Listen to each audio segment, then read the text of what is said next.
Here is the third preview of the Ravens-Bills clash in Week 4 in Baltimore. It's going to deal with the Bills' offense. I'm going to be honest with you, this is going to be older film. This is going to be film from 2020 and 2021. It's going to deal with a very specific situation, something that the Bills have used to exploit the Ravens' defense, to be honest with you. And I will explain to you how the Bills were able to get a very easy touchdown in the third quarter of that 2020 division round playoff win over the Ravens in Buffalo. It's a formation or a designation called a gun, or that I call a gun. The way that I was brought up, the terminology that I was taught, a gun is the running back and the tight end on the same side. You don't have to say shotgun, a gun, b gun. It establishes that the quarterback is in the shotgun. It's a way to use quick terminology defensively as coaches and players communicating, so you don't have to say he's in the shotgun, coach. You say a gun. Or you just say A or B. That's it. And then you understand that it's the running back, tight end, same side, or running back, tight end, opposite sides. And the Bills use this to their advantage on third downs, third and short specifically, because it takes advantage of, or it highlights Josh Allen's ability to run the football, his ability to execute multiple reads and concepts. And I'm going to show you some film from the 2020 playoff game. I'm going to show you some film from the Kansas City playoff game, New England playoff game last year. All right, this is the 3rd and 2. 2020, the Ravens are in man. This is the first drive of the third quarter. You saw the timestamp. Josh Allen looks like he's going to possibly keep it and run or hand it off to the running back. He flips it out to Dawson Knox in the flat. So why does this happen? So it's a gun. The running back is on the left and the tight end is on the left. There's going to be a mesh between the running back and the quarterback, Josh Allen. So that's the first option here. Second option would be for Josh Allen to possibly keep it and run around the edge, okay? And there's got different paths that he runs on, but that is an option in this play. Third option is going to be the tight end out into the flats. It's a cheat play for real. It's a rub or pick concept whereby the number one receiver will go pick or rub the guy who appears to be responsible for the tight end, clearing the path to the sideline for Dawson Knox. And you can see the Ravens are in a particular front and stunt to stop this exact play. Chuck Clark and Jimmy Smith are just unable to navigate that pick-rub concept. And you can see Smith and the receiver, who I think is Brown, but I could be wrong, end up screening off Chuck Clark. And Dawson Knox is wide open. Josh Allen's throwing the ball over the top of L.J. Fort, who is assigned to him for the option play. Beautiful stuff. Now, this is not the only play that the Bills run out of a gun on third down situations, but let's talk through it real quick. You got Patrick Queen here. Chuck Clark is in here, and he is responsible for the tight end, who you can't see very well because he's behind the goalpost and the flag.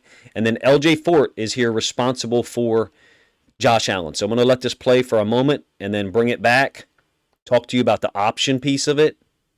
Pernell McPhee is responsible for the back, and he tackles him. L.J. Fort is responsible for the quarterback, but once he sees the quarterback hold the ball and then get ready to throw, he's jumping to try to knock it down. So here is Pernell McPhee tackling the running back.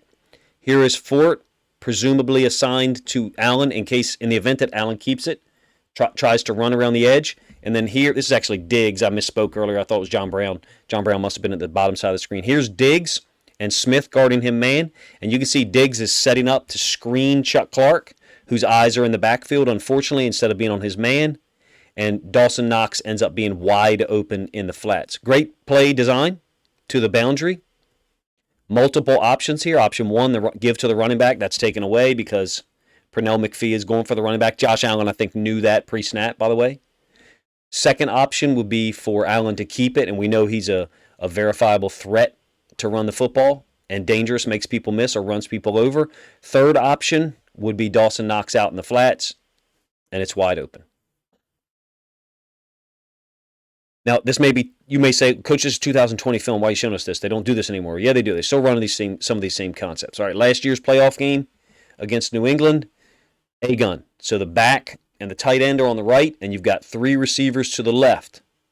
So it's a gun, and it's bunched to the other side. Man, it's a threatening formation. We'll let it run, and I'll pull it back and kind of talk about it for you guys. When you're watching the game, if you're a Ravens fan, and you see a gun, you've got to understand that there's a huge threat of Josh Allen doing this. Just running, sprint. It could be sprint out, could be QB sweep. Now, in this case, it's quarterback buck sweep. The back is crossing his face, And then Allen knew he was going to keep the football. This is designed for Allen to run around the edge. You get 2 pulling linemen here, and then you get a down block by Dawson Knox on the edge. Allen turns the corner, gets the first down. We know they blew away New England that game. You got to be prepared for every situation. This is a very specific situation. 3rd and 2, 3rd and 3, something like that. If you see a gun, back, tight end on the same side, you should look for that possible RPO play where Knox slips out in the flats. Now, why would it not be that play here, though? Because you don't have a second receiver on Knox's side to run that screen rub element and pick the defender assigned to Knox. So even though, I'm not a Bills fan, I don't analyze Bills film all the time, I can recognize the circumstances that tell me the play is not this RPO, the one that I just showed you on the 3rd and 2 against the Ravens early in the 3rd quarter, 2020. Did I know this was going to be QB buck sweep? No, but I knew it wasn't the RPO. And I'm telling you, the defenses will identify that. I'm trying to give you intel and information so that you can identify it as well. Bills are talented, offensively. This guy has seemingly gotten better this year in 2022. And I know he has a touchdown catch, I think, in week 2. Does a great job blocking. Very versatile offense. They're in 11 personnel, dangerous. 12 personnel, or I don't know if you call it 21. I don't know if he's designated as a fullback or a tight end. I'm picking up another first down. All right, very next play, A-gun again. Back right side. Now Dawson Knox, inline tight end. But the back and tight end, same side, A-gun. Down here inside the 10. A little play fake. Josh Allen, does Josh Allen things. Scrambles out. So there's multiple plays in this A-gun set, or this A-gun side of the formation. It's not always the RPO. It's not always the QB buck sweep or QB sweep. You got typical pass plays here where the back just crosses his face. There's a little play fake. And then Josh Allen can just do crazy stuff. So, yeah, you can prepare for certain situations. At some point, a playmaker like this is just going to make plays, right? Prepared for these situations. And unfortunately, in that 2020 playoff game, defensively, the Ravens were not. Now, what's going on here is it's A-gun, tight end, back, same side. What are the Ravens worried about? They're worried about QB sweep to Josh Allen. Just getting outnumbered out here and Allen running in the end zone easy on the 2nd down. So what they've done, unfortunately, is get outnumbered to the top side. You can see there's bunch or 3 receivers over here, only 2 Ravens defenders. The Bills ran this pretty much very similar play against the Dolphins last week, got it shut down because the Dolphins had enough guys over there to stop it. Also, if you remember 2 weeks ago, the Dolphins scored on a similar play to Jalen Waddle to our left. There was only 2 receivers out there, not 3. So A-gun is something you should look for. 3rd and 2, 3rd and 3. In this situation, it happens to be 2nd and goal from the 3. Huge moment in this game because the Ravens are lining up the same way they did on the first play I showed you in this video. L.J. Fort is on the edge as a rusher. Patrick Queen is here as an inside linebacker to the weak side. You've got 3 DBs, 1, 2, 3, over here for only 2 offensive receivers. Why? Because of the running threat that Josh Allen is.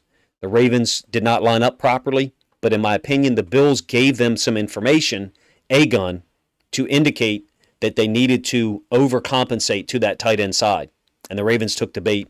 Unfortunately, did not get lined up properly to the other side. Easy touchdown. Ended up being, the Bills' only offensive touchdown. You cannot come into the game unprepared for some of these situations against the Bills in 2020, and they were a different team in 2021, as we saw. And then now they're a completely different team in 2024. 2022 offense is streamlined, improved. Josh Allen is clearly a different quarterback than he was back then. I offer to you that there are some elements to this game that are going to be the same or similar, and there are some elements that are different. I think the balance of talent is skewed in the offense's direction on both sides. The Bills' offense is just more talented than our defense now. It is. And you just look at the numbers for this year, and I think the numbers back that up. Our defense in 2020 was very good. And, talent-wise, we were capable of stopping them. As illustrated, they only scored 1 offensive touchdown and 1 other field goal, and then they got the pick 6 by Taron Johnson, which finished the game off. This year, however, I think the Ravens' offense is more talented than the Bills' defense. That might be the part that you would say, hey, Coach, the numbers don't back you up. Well, I don't know. Maybe they don't. But I know that there's 2 DBs that are out, 2 starting DBs that are out for the Bills, and a starting D tackle. I think that's going to have an impact, number 1. Number 2, our receiving core is just better. It's better than any that the Bills have faced in terms of facing the Ravens. Right, when they faced us in 2020, we had Miles Boykin, Marquise Brown, Willie Snead. Now we've got the real version, healthy version of Rashad Bateman, averaging 28 yards a catch. Devin Duvernay, 3 third-down touchdown catches this year inside or around the red zone. 3. Also a kickoff return for a touchdown. Damn near a punt return for a touchdown against New England. 2 other third-down conversion catches. I'm talking about Devin Duvernay. Now, I haven't mentioned Mark Andrews yet. Isaiah Likely is a wild card at this point because he doesn't have the production of those guys, although he has made some big plays. I think he has a 23-yard catch this year and a 34-yard catch. Correct me if I'm wrong in the comments section. And he demonstrated in the preseason that he's got ability. So I think the balance of talent is skewed in the offense direction on both sides of the ball in favor of the Ravens offense and in favor of the Bills offense. But the rain and the weather could have an impact in the game.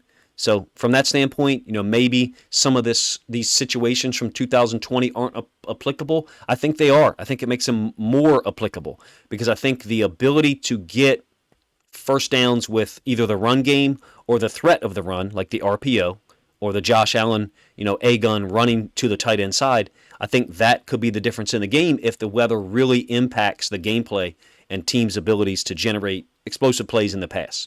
You guys let me know. This is my 3rd preview of the Ravens-Bills matchup, focusing on a specific situation for the Bills offense, 3rd and 2, 3rd and 3, A-gun, and some of the different play concepts that they run out of it, trying to give you a chance as a Ravens fan or a Bills fan, if you're new to this channel, to recognize some of the circumstances, some of the concepts that teams use, depending on how they line up pre-snap. Now, look, that relies on you to be paying attention to it and not paying attention to your phone, or the broadcast television station to actually show you the formation and not a close-up of a quarterback that we don't need to see.